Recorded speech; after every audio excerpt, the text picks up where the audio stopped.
Diba? Tuhod lang ako eh. Grabe. Tuhod lang ako, tuhod lang. Ito pala tuhod.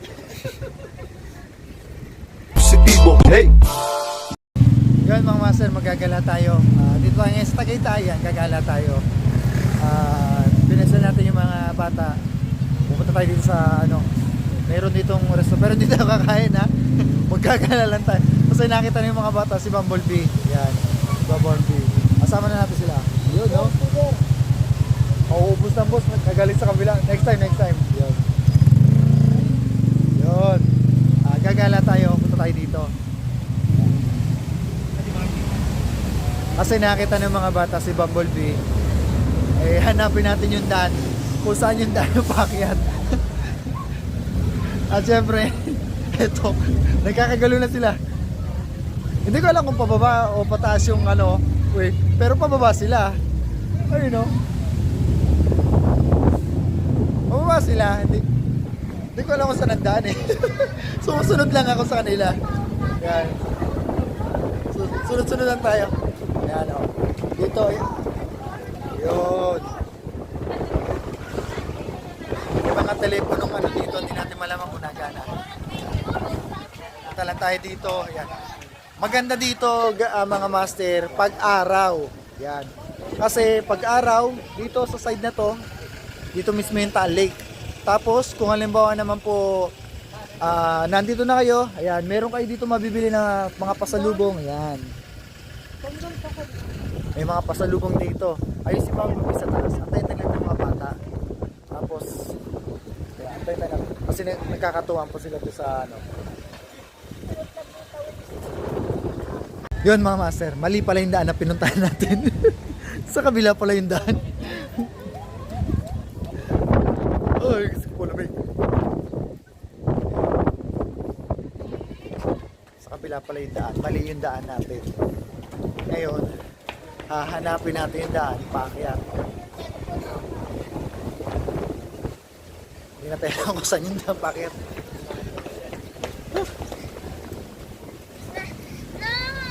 Okay, eto na ulit tayo. Dito. Ayan. Dito, marami kayong mabibili na... Ang gulo ng buko, grabe. Nasaan yung sa baba ah? Baba ah? Ay! Oh, may... Ha? Ay, kailangan ng resibo pag umakyat. Kailangan mo 100, ay 700 pataas. 700 pataas? Ano po? 1,000 for 2,000 ba? 2,000 po kahit Okay. Yun mga master, kailangan pala may resibo muna kayo bago kayo umakyat sa taas para makakita kayo ng magandang view. At syempre yung gusto mapunta ng mga bata na si Bumblebee, yun, hindi na pupunta kasi nagagala lang kami. Yan, kaya wala tayong resibo. Okay, ikot-ikot na lang tayo. Yun. Yun mga master, kailangan daw po ng resibo bago umakyat sa taas, di ba? Tatanungin natin si Kuya. Yan. Pupunta tayo kay Sir. Ay Sir, gusto ko sana umakyat dyan. Paano ko makakuha ng resibo? Bali sir, ang kailangan nyo lang pong gawin, mag-avail po kayo sa ating dine-in area. Okay po dito sa coffee shop natin. Ay, itong coffee shop na to. Apo, kailangan nyo po minimum purchase po ng 1,000 para po yun sa 2 tao. So kung marami po kayo, kahit 2,000 lang po, pwede na kayo tumaas lahat. Pwede nang kami tumaas. Kahit saan ditong pwede Apo, akong magagamit bumili. nyo po siya sa helicopter natin. Meron po tayong helicopter sa baba. Oo. At saka yung malaki pong frame natin sa baba. Pwede po kayo mag-ikot dito. Okay. Tapos, ano naman pwede ko makita sa taas? Marami po tayong makikita. Ito po, lahat po na nakikita nyo ito. Pwede po kayo mag-picture sa taas. Tapos meron po tayong mga bagong extensions sa taas. Meron din po tayong Bumblebee na magagawa lang po. Yun. Pwede po kayo magpa-picture pang Instagram.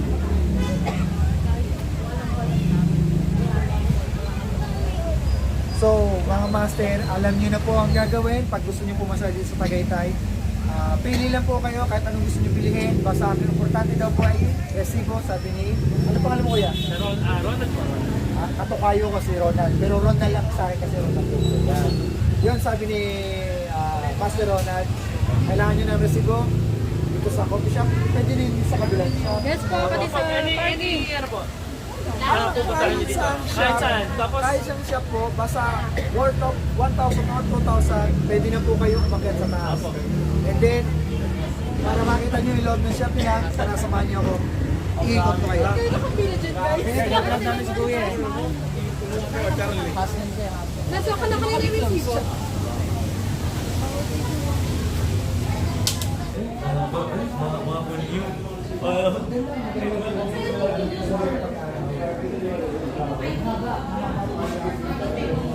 Meron pa siyang hanggang sa kabilang dulo.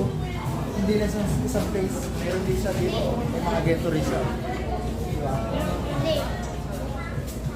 Diba? Maganda dito. And then, subukan natin pumunta sa kabilang side. Kaya kung solo ka na kahit pwede rito, matatanong mo na yung taan. Tapos dito, kung maramihan kayo, pwede, gusto nyo naman ang bulalo, pwede po kayo dito pupunta.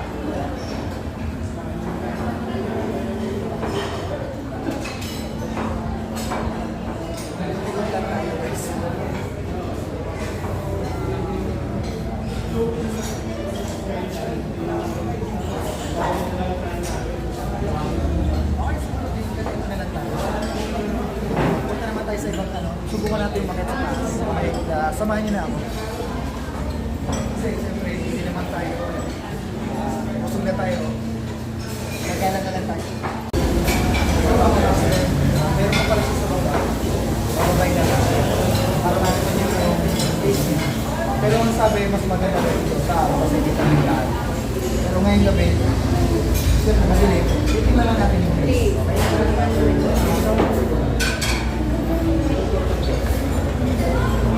Ito na. Pagpasensya nyo rin po kasi mahangin talaga dito.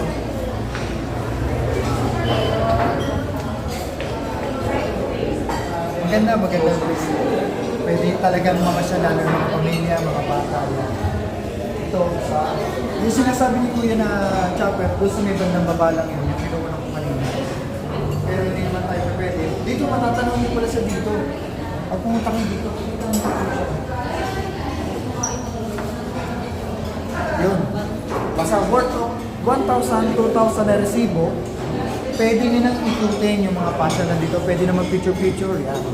Basta siguro sa 2,000, pwede na kayo mga 10 person na tao makakapagkalan mo.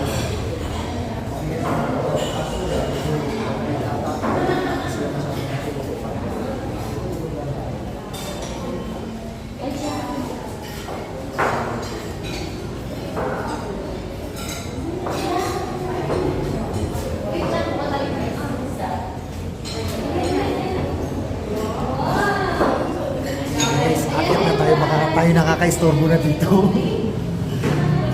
Kaya nasamahan nyo na lang ako sa taas.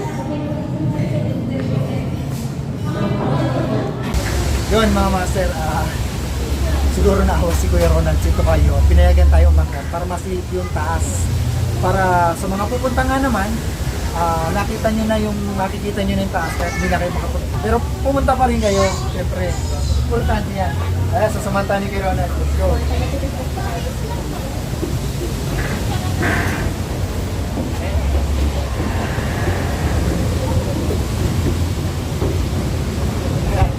Sinamahan tayo ni Kuya Ronald. Si Kuya Ronald mismo nagturo pa sa atin. So, kayang-hiya. Naubusan kasi ako ng sticker. Kaya next time, pag duman ako, abutan ko na si Kuya Ronald.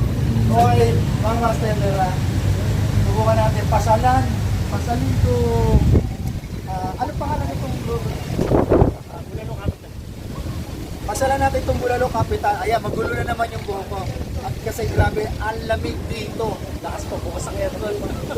Ang aircon dito, buong Tagaytay.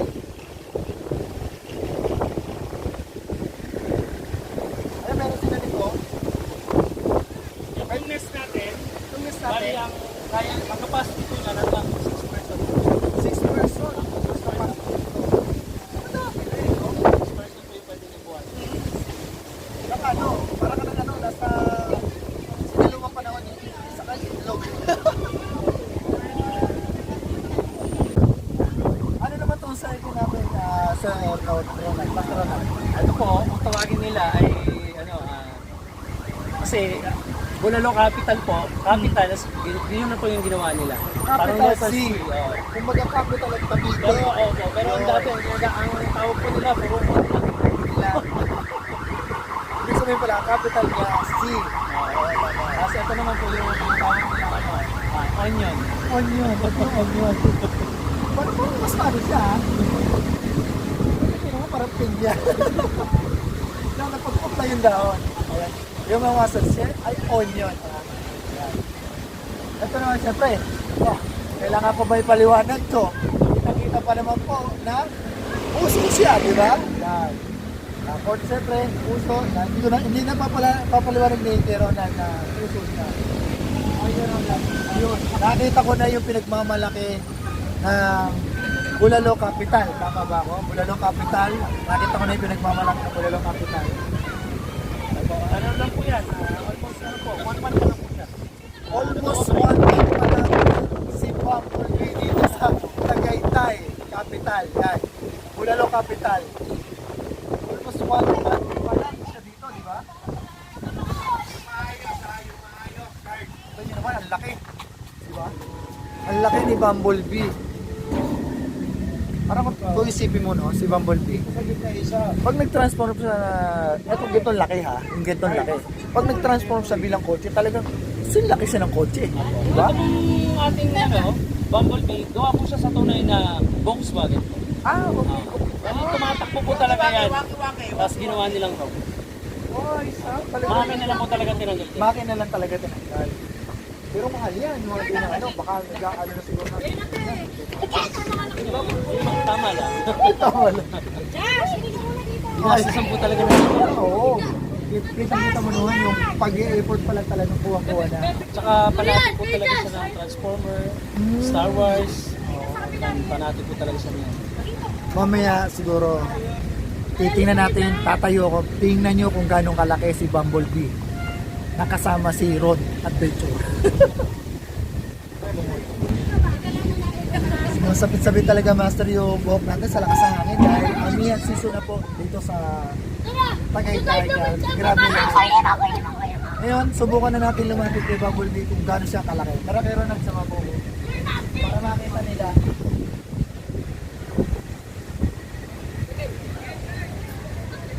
Ano naman laki? Diba? Tuhod lang ako eh.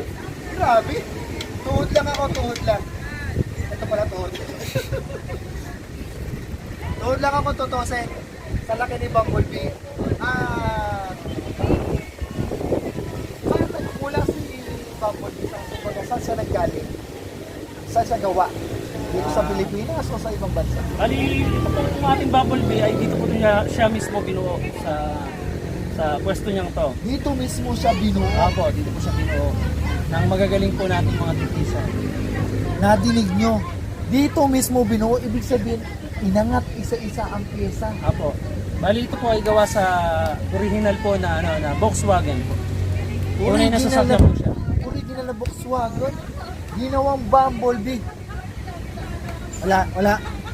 No, wala na ako masabi. Dito lang ako nakarinig at nakakita ng Bumblebee dito binuo mismo sa ibabaw ng ilang palapag ko, sir? Bali, dalawa po. Dalawang palapag. Dinangat nila yung materyales o yung sasakyan si Volkswagen at dito binuo sa taas. Original lang, take note ha. Makina lang ang tinanggal. Kita-kita nyo naman. Ano talaga lahat? Grabe, no? Okay, kuya. Ano pa bang pwede natin makita rito? Siyempre, yung views niya, yung views. Bukod po dito sa ating Bumblebee, meron po tayong helicopter po. Nandyan din po. Diyan din po. Opo, yung isang helicopter. Yan po yan din. Meron din po tayong yung malaking pakpak po dyan na tawagin nila pakpak ng kapena. Opo. Pwede po kayo mag-picture sa taas. Okay. Bukod po doon sa pag-dining nyo po dito sa aming Bulalo Capital, marami po kayong magagawa dito. Pwede po kayo mag-picture po ng mga pang-Instagram, no? Marami po kayo pwede kayo pumasyal sa baba. So, yun po yung mga magagawa nyo po dito sa atin. Yung mga souvenir shop din po tayo dito sa unang palapag. At siyempre, yung napansin nyo naman, yung dinaanan natin kanina, may mga pasalubong din. Pwede kayo mag-uwi ng pasalubong, yung pinasok ko kanina. Saka, take note po, Di ba? Take note po, marami din po tayo ditong mga pumipitik, kumbaga mga Oo. nagpipicture at saka gumagawa po ng mga human drone. Okay. Kasi ang ganda kasi ng place. Lalo pag araw, kitang-kita mo sigurado ang taal. Siguro nasa beses na padaan ako dito, talaga nakita puno dito sa ibabaw. Tapos sabay dinaanan pa siya ng ano, ng malaking pag nun. Tsaka dito po sa amin, araw-araw po tayo lagi marami tao. Weekdays, weekend, marami po Siguro tayo. pag lalo, ano, weekend. Tsaka ano po tayo, 24 hours. 24 Opo. hours. Kaya kahit hanggang madaling araw po, marami pong tao dito. O yun, available siya. Kahit anong oras naman pala kayo pumunta, hindi pwede kayo masisiro. Pwede Basta, pwede na pumunta. payo ko lang sa inyo ha, kung kayo gusto nyo umakyat dito, siguraduhin yung 1,000 yung resibo nyo para maibigay nyo kay Ronald. Kung For marami good, naman kayo, good po siya sa 2 tao. pandalawang tao. Pero pag minimum purchase po kayo ng 2,000, kahit ilan po kayo, kahit sa barangay pwede. So, sige, subukan natin sa barangay. joke lang. Okay. Parking yun. Pwede parking. Yun. Paano po? Hindi na po tayo magano at siguro po baka yung aking mga kasabi na inip na sa baba. Okay po, sige po. Magpapasalamat ako muli sa inyo. Thank you Ronald Okay, sa sige. pag-imbita sa akin dito. Okay. At guys, yun, nasaksayan nyo naman yung ganda dito ng place nila. Capital, Bulalo Capital. Yan, dito sa Tagaytay City. Okay guys, maraming salamat. Isang vlog na naman ang natapos natin ngayong araw. At syempre, magpapasalamat tayo sa Panginoon Diyos at nakatapos tayo sa isang vlog na naman. Nabubulol-bulol pa, sariwa-sariwa. Ayun, nakatapos na naman tayo syempre isang vlog. At syempre, salamat din sa inyo at nandiyan kayo sumusuporta sa akin. Sa walang sawa nyo panonood sa aking mga videos, sa aking mga vlog. Don't forget follow and like dito sa aking YouTube channel, Facebook page. Thank you very much. Ingat kayo. Bye-bye. Wala na, putol na. Di pa talaga.